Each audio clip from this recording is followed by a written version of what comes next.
Dios los bendiga, hermanos. Acompáñenme a abrir su Biblia en Romanos 8.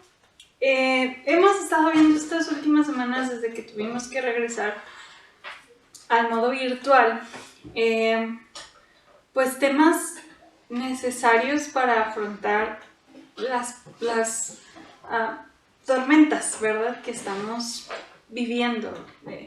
Que vamos a tener muy malas noticias, pues todas las semanas, todos los días, prender la tele es ver malas noticias, y necesitamos meditar en aquellas cosas que hacen bien al corazón, que hacen bien a nuestra vida. Entonces creo que por eso fue importante y necesario el hacer este kit de emergencia, ¿no? Palabras que traigan paz al corazón y esperanza. Hoy es la última. Hoy vamos a hablar de la victoria que hay en Cristo. Y la próxima semana empieza Adviento, entonces van un poco de la mano, pero va a cambiar un poquito la dinámica porque, pues bueno, ya se acerca los tiempos navideños y como cada año celebramos, ¿verdad?, este tiempo de Adviento. Así que estaremos celebrando y llenando nuestra vida de esperanza. Bien, vamos a abrir nuestra Biblia, hermanos, en Romanos 8. Ya lo he dicho como 3 veces, ¿verdad? Perdón. Muy bien. 8:28 hasta que termine, hasta el 39. Dice la palabra de Dios: y sabemos que a los que aman a Dios, todas las cosas les ayudan a bien. Esto es, a los que conforme a su propósito son llamados. Porque a los que antes conoció también los predestinó, para que fuesen hechos conforme a la imagen de su Hijo, para que Él sea el primogénito entre muchos hermanos. Y a los que predestinó, a estos también llamó, y a los que llamó, a estos también justificó, y a los que justificó, a estos también glorificó. Voy a dejar hasta ahí y luego nos vamos a los otros pasajes. ¿Cómo podemos ser más que vencedores, hermanos? ¿Qué necesitamos entender para ser más que vencedores? En disfrutar, hermanos, de esta victoria que Dios nos da. Lo primero es creer con todo el corazón que Dios tiene un plan, que Dios está orquestando la situación. Hay un pasaje en Isaías, precisamente, que dice, Isaías 55, porque mis pensamientos no son vuestros pensamientos, ni vuestros caminos mis caminos, dice Jehová. Como son más altos los cielos que la tierra, así son mis caminos más altos que vuestros caminos, y mis pensamientos más que vuestros pensamientos. Muchas veces el Señor está obrando de maneras muy distintas. Romanos 8:28 siempre ha sido un pasaje muy reconfortante, muy esperanzador, pero siempre nos quedamos en el 28, ¿verdad? Nos gusta mucho leer que a los que amamos a Dios, todas las cosas les son para bien. Pero quiero recalcar varias cosas, hermanos. Pablo viene hablando a los romanos en este mismo capítulo de que la creación espera ardientemente la manifestación de Dios, el regreso, cuando las cosas sean hechas nuevamente como Dios las planeó. Y también nosotros estamos esperando esa manifestación. Y entonces Pablo termina diciendo, y por eso sabemos, no, como que siempre nos vamos a los que aman a Dios. No, el primer sustantivo, no, el primer verbo, perdón, que viene ahí es sabemos. Es algo que realmente podemos estar seguros. Y con Pablo era no solamente una certeza de conocimiento, sino una experiencia. Estoy comprendiendo que a los que amamos a Dios, todas las cosas nos ayudan para bien. Y hermanos, es bien importante entender que todas las circunstancias de la vida son buenas para el creyente. Llámese las situaciones más difíciles que usted y yo estamos viviendo. A los que vamos a Dios, todas las cosas nos ayudan para bien. es tan fácil decirlo, ¿verdad? Tan difícil creerlo a veces o entenderlo. Y esto no quiere decir que las cosas sean en sí buenas, ¿verdad? Hay cosas malas, hay malas noticias, hay muertes, hay enfermedades, hay pérdidas de trabajo. Pero lo que sí quiere decir, hermanos, que Dios hará que las circunstancias sean para bien a los que realmente aman a Dios.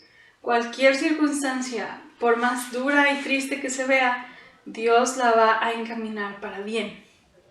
Pero ahí no se queda el texto, hermanos. A veces nosotros hacemos esa pausa y nada más nos quedamos con Dios hace todo para bien. Sí, pero ¿para qué?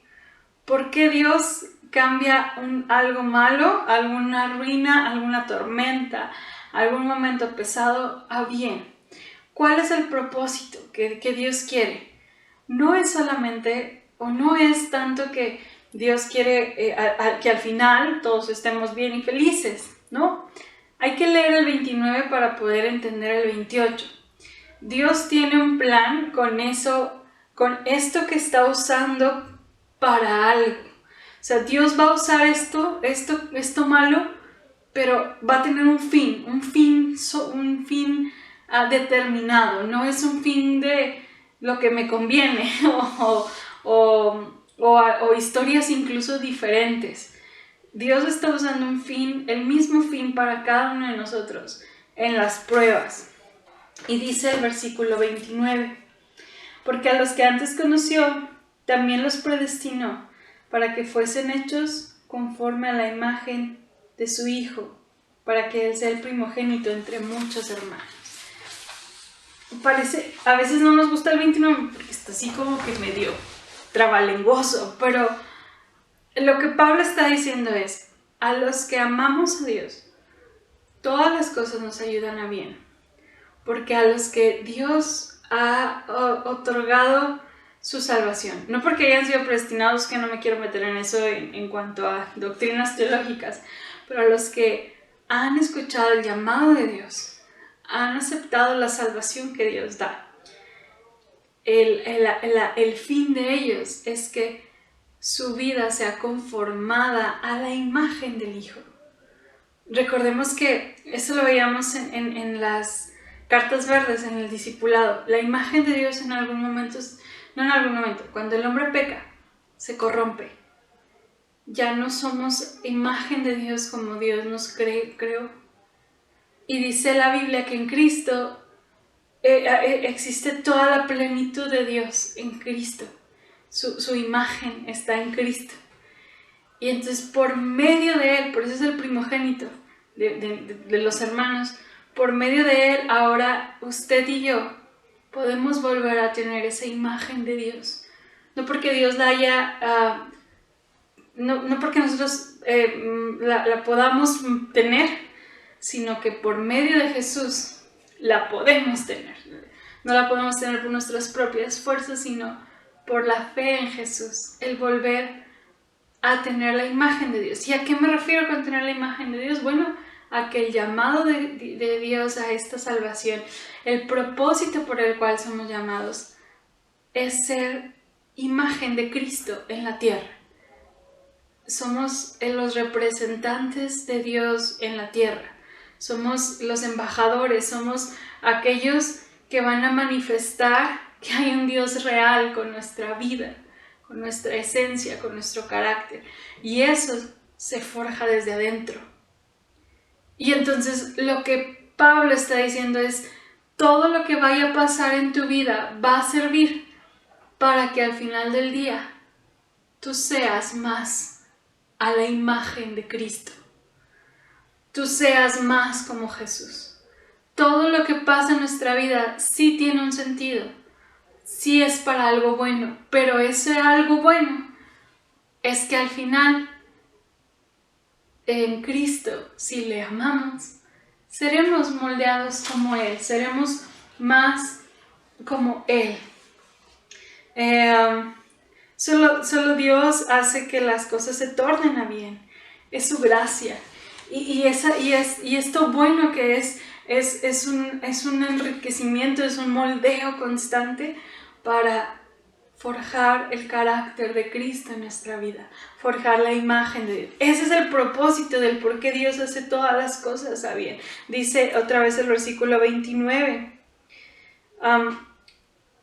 Me perdí. Dice, porque a los que antes conoció también los predestinó para que fuesen hechos conforme a la imagen de su Hijo. Dios mueve todas las cosas para bien, para que seamos hechos conforme a la imagen de Cristo. Así que, hermano, usted y yo al final de esta prueba, al final de esto podemos decir, Dios, tú estás orquestando todo para que yo pueda ser menos yo y más como tú. Y el versículo 30, como que Dios hace un resumen de la obra de Cristo, de Dios en nuestra vida, o la obra de Cristo en nuestra vida. Dice el versículo 30, y a los que predestinó, a estos también llamó, y a los que llamó, a estos justificó, y a los que justificó, a estos también glorificó. Es como decir, es como, te muestro que la obra está completa. A los que predestinó, híjole, es un tema bien complicado que no me voy a meter porque estamos predicando, pero nosotros entendemos, hermanos, que más allá de decir que Dios dijo, este sí, este no, a este otorgo mi salvación y este no, es que Dios tenía un plan de salvación y eso tiene que ver con la predestinación. Entonces, a los que han aceptado esa salvación que Dios había hecho de antemano para nosotros, a los que han aceptado ese llamado, a ellos también los justifica, es decir, los perdona y luego algún día los glorificará. Es decir, no que nos vaya a dar así toda la gloria, sino que estaremos con Él eternamente. Todo el fin de esto, todo lo que Dios permite que pase, es para que seamos a la imagen de Cristo. Y luego nos asegura, si tú has escuchado el llamado de Dios, si tú eres salvo, si tú has aceptado la salvación del Señor, tú has sido justificado y algún día seremos glorificados, algún día estaremos con Él. ¿Qué más seguridad podemos decir si que Dios tiene un plan? Siempre ha tenido un plan, y ese plan es que usted y yo podamos ser imagen de Jesús en la tierra. Y nos da esa certeza al decirnos, a los que han justificado, el Señor está preparándonos un lugar en el cielo. Y por eso Pablo en el versículo 32 dice, en el 31 dice, ¿qué pues diremos a esto? O sea, ¿qué hay en contra de lo que podemos decir en contra o qué podemos oponernos a esta verdad? ¿Qué hay en contra de esto? Y empieza él como a hacer preguntas, se le llaman preguntas retóricas, preguntas así como al aire un poco, para responderse a sí mismos de la verdad que estamos viendo, de que el Señor nos ha llamado, nos ha justificado, nos ha salvado y que esa salvación nos las otorga y que el camino de la santidad habrá pruebas, pero será al final para parecernos como a su Hijo. ¿Qué decimos a esto? Y entonces empieza a hacer varias preguntas. Dice, si Dios es por nosotros, ¿quién contra nosotros? Primera pregunta retórica. Si Dios es contra mí, ¿quién contra mí? Esta primera pregunta afirma la imposibilidad de sostener delante de Dios cualquier acusación contra un hombre que ha sido justificado. Y afirman la imposibilidad de que cualquier circunstancia nos separe del amor de Dios. Si Dios está con nosotros, ¿quién contra nosotros? Enemigos hay, y un montón, pero con Dios a nuestro favor, ningún enemigo podrá prevalecer. Y por lo tanto, no hay razón de tener miedo. ¿Qué pues diremos? Si Dios con nosotros, ¿quién contra nosotros? ¿Quién nos puede hacer frente, hermanos? ¿Quién puede hacernos temblar si nuestra vida no está en manos del azar? Estaba leyendo a Timothy Keller, un predicador que me gusta mucho, y decía que, hablando de Romanos 8, que el mismo Zeus, que es un dios mitológico griego, le tenía miedo al destino, ¿no? Al futuro, porque no lo tenía bajo control. Y aquí Pablo nos dice, el Dios que gobierna los cielos y la tierra está contigo. ¿Quién contra ti? El que no escatimó a su propio Hijo, sino que lo entregó a todos nosotros. No solamente es Dios, ¿verdad? Sino es un Dios que entregó a su Hijo. Y ni siquiera, bueno, obviamente vio el valor de su Hijo, pero no lo escatimó.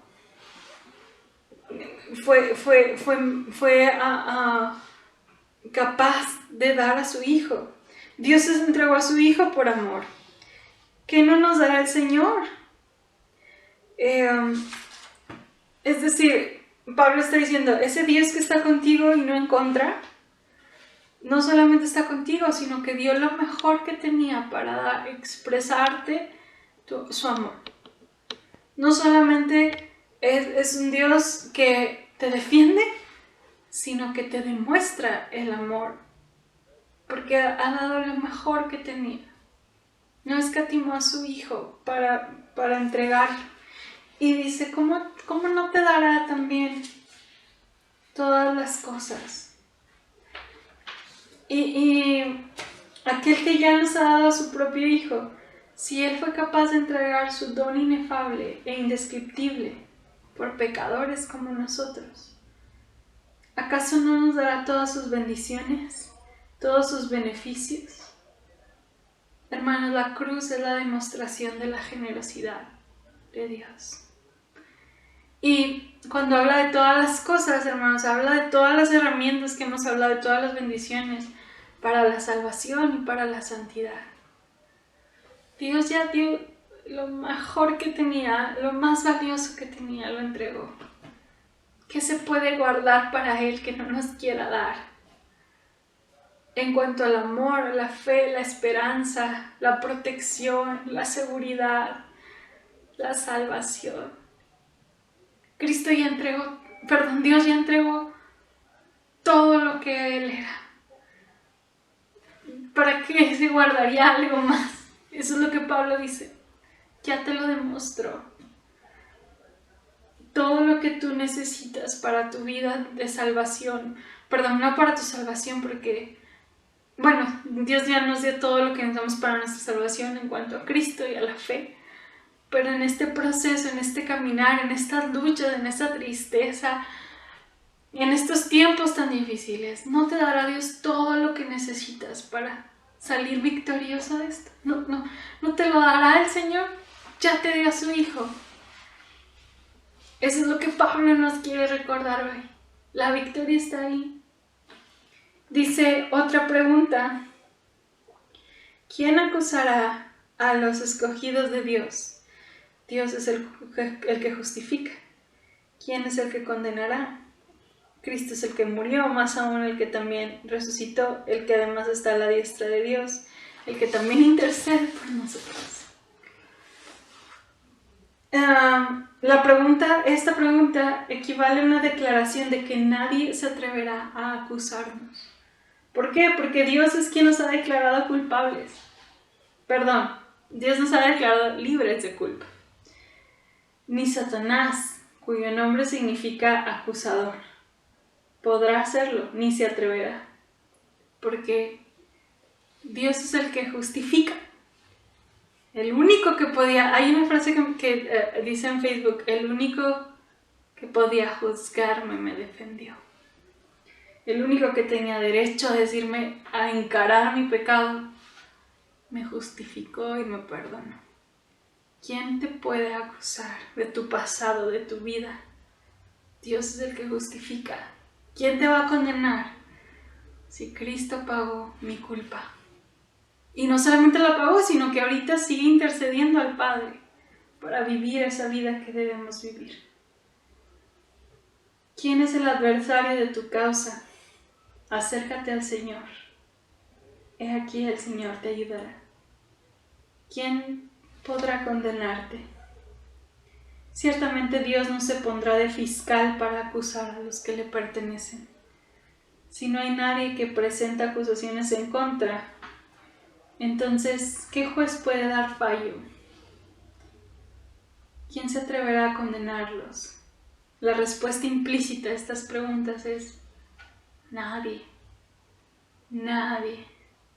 No nos falta nada. Nadie nos va a condenar. Y luego, como que va aumentando estas preguntas retóricas Pablo y dice, ¿qué podrá separarnos del amor de Cristo? Tribulación, angustia, persecución, hambre, desnudez, peligro, espada.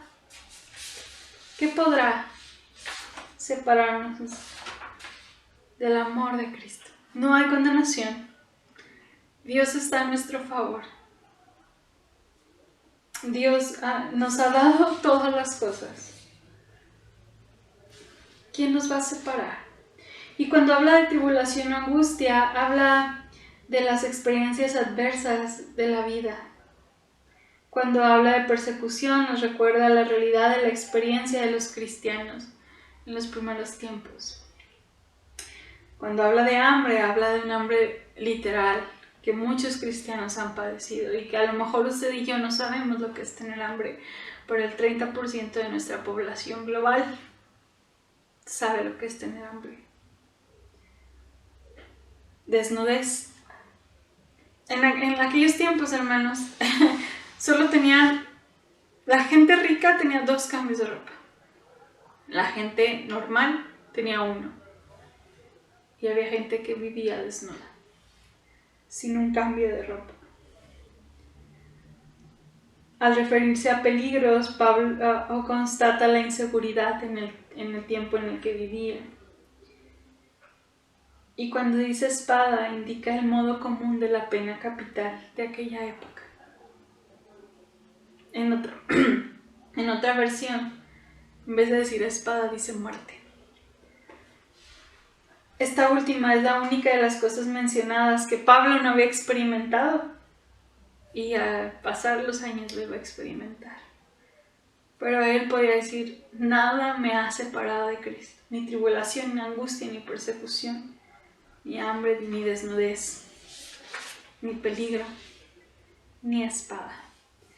Y luego, nunca había leído a profundidad o nunca había estudiado este pasaje y no entendía por qué dice, como está escrito, por causa de ti siempre nos llevan a la muerte, somos contados como ovejas de matadero. Este salmo está en el Antiguo Testamento y son tiempos de persecución, de lucha que vivió el pueblo de Israel. Y esta cita lo que quiere demostrar es que pues el sufrimiento del creyente no es nada nuevo, sino que siempre ha sido característico del pueblo de Dios. Jesús lo había anticipado, porque el que quiera salvar su vida la perderá, pero el que pierda su vida por causa de mí y del Evangelio la salvará.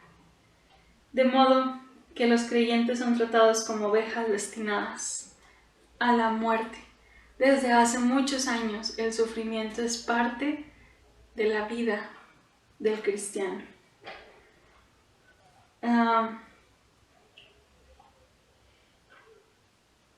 Estas preguntas realmente las hacía Pablo porque sabía la respuesta, pero lo que él quería hacer es como llevarnos a demostrarnos que realmente nada nos separa de su amor. Y al final hace una afirmación.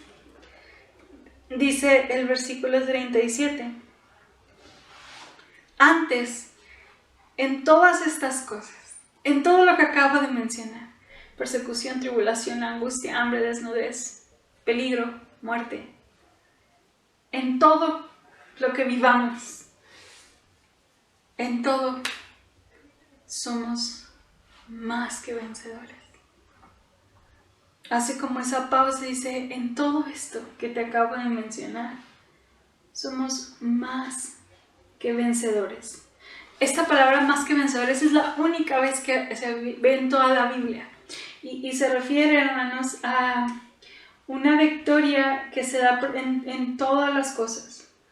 Esta palabra tan llamativa significa vencer, pero tiene que ver con una fuerza intensiva de vencer. Y enfatiza la absoluta victoria que tenemos. Pero es que el versículo completo es el hermoso. Antes, en todas estas cosas mencionadas, somos más que vencedores por medio de aquel que nos amó. Pablo conecta, ¿quién nos separará de Cristo? Del amor de Cristo. Nada nos separa, porque somos más que vencedores, porque su amor sigue presente y vigente. Decir más que vencedores es que esta victoria supera de sobra, o que es soberanamente vencedora, o sea, es que va por encima de una victoria normal. Es como si, no sé, yo me pusiera a correr con la maratonista más famosa y la mejor de la temporada, y yo, Ana. Es como, o sea, es esa victoria que es total y completa de la otra persona y no tiene comparación esa victoria. Algo así, como una superación de sobra. Eso es más que vencedor, por medio de aquel que nos amó. La victoria se reduce al amor de Cristo. Y luego vuelve a enfatizar Pablo, versículo 38. Por lo cual, cierra, estoy seguro de que ni la muerte, ni la vida, ni ángeles, ni principados, ni potestades, ni lo presente, ni lo porvenir, ni lo alto, ni lo profundo, ni ninguna otra cosa creada nos podrá separar del amor de Dios que es en Cristo. Pablo vuelve a enfatizar el amor de Dios y vuelve a dar otra lista de que nada nos va a separar de su amor. Y cuando habla de todos estos ejemplos, pues el mayor enemigo del ser humano, que es la muerte, todas las películas huyen de la muerte, todas nuestras oraciones es porque alguien siga viviendo aquí en la tierra, ¿verdad? O bueno, cuando oramos para que sean salvos, pero nuestro gran enemigo es la muerte, esa separación que Cristo venció. Bueno, ni siquiera la muerte nos va a separar del amor de Dios. Y luego es bien raro porque dice ni la muerte ni la vida, pero bueno, obviamente forman un par natural, ¿verdad? Y hay experiencias tan terribles en la vida que el creyente puede preguntarse si podrá seguir en comunión con Dios. Pero por eso Pablo está diciendo, ni la muerte, ni lo que vivas aquí puede separarte. Ni ángeles ni principados, es decir, las referencias a los poderes espirituales, tanto benignos como malignos. Ningún poder espiritual, sea bueno o sea malo, podrá separar al creyente del amor de Dios. Ni lo presente ni lo porvenir. Pablo está hablando que ni los eventos, ni las circunstancias, ni el tiempo podrán separarnos del amor de Cristo. Y luego dice, que ni lo alto, ni lo profundo. Y habla de dimensiones de espacio, ¿no? Habla de no hay nada tan alto o tan ancho que nos pueda separar. Y luego ya como que Pablo dice, bueno, ya no sé ni qué escribir, y dice, ni ninguna otra cosa crea. O sea, ya hablé de la magnitud de la vida, de la muerte, del tiempo, de las cosas espirituales, de las extensiones territoriales. Pero si se te ocurre otra cosa, nada va a separarnos del amor de Dios. Quizás aquí pudiera entrar el COVID, pudiera entrar las situaciones que no están en nuestras manos. Y por más duras que sean, nada nos separa de su amor. Porque por medio de su amor somos más que vencedores.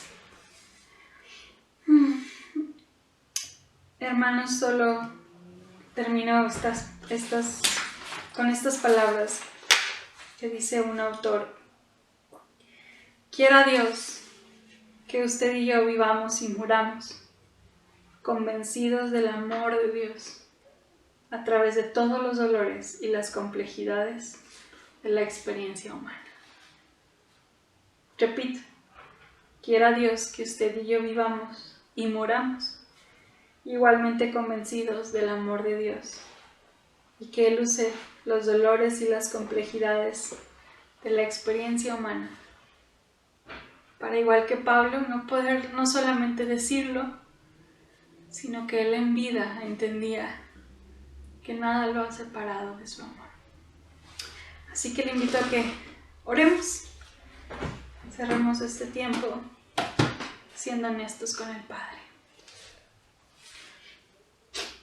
Buen Dios, nos acercamos a ti. Ciertamente nuestra iglesia, nuestras vidas están pasando por una situación que nunca nos había tocado vivir. Históricamente ha pasado muchas veces, pero no nos había tocado, Señor. Y quizás a muchos de nosotros ha sembrado miedo, o en muchos otros, Señor, preguntas. O quizás sentimos un distanciamiento, Dios, o nos preguntamos ¿por qué pasa si no estás actuando? Dios, y hoy más que querer responder cualquier pregunta que pudiéramos tener, hoy queremos, Señor, levantarnos con la certeza de tu amor por nosotros, de tu amor por tu iglesia, de tu amor por tu creación, de tu amor por tu pueblo, Señor. Hoy queremos, Señor, descansar. Si bien hay preguntas en el aire, hay malas noticias, hay fallecimientos, pero hoy, Dios, queremos ser consolados y fortalecidos con estas palabras de saber que nada nos separa de tu amor y que nunca nos has dejado de amar, que tú sigues siendo bueno y que al final de esta situación rogamos ser más como tú, Señor. Por favor, pedimos, Señor, que esto no saque lo peor de nosotros, y si lo está sacando, pues que sea para romperse, para que tu carácter, tu esencia, tu gloria, tu amor transforme el corazón y que realmente este tiempo valga la pena y que cada uno de nosotros seamos hechos conforme a la imagen de tu Hijo. Habrá valido la pena todo esto, Padre, si al final del día te reflejamos más a ti y somos la esperanza que el mundo necesita. Señor, transforma el corazón de cada uno de nosotros. Te lo rogamos, Señor, y pedimos que tu bendición, tu favor, tu amor nos acompañe en todo momento. Que el amor del Padre, la gracia de Jesús y la comunión de tu Espíritu acompañe a cada uno de mis hermanos, ahora y por siempre. En Cristo oramos. Amén. Hermanos, que Dios les bendiga. Estamos al pendiente. No olviden reunirse el jueves en su casa para dar gracias por este año.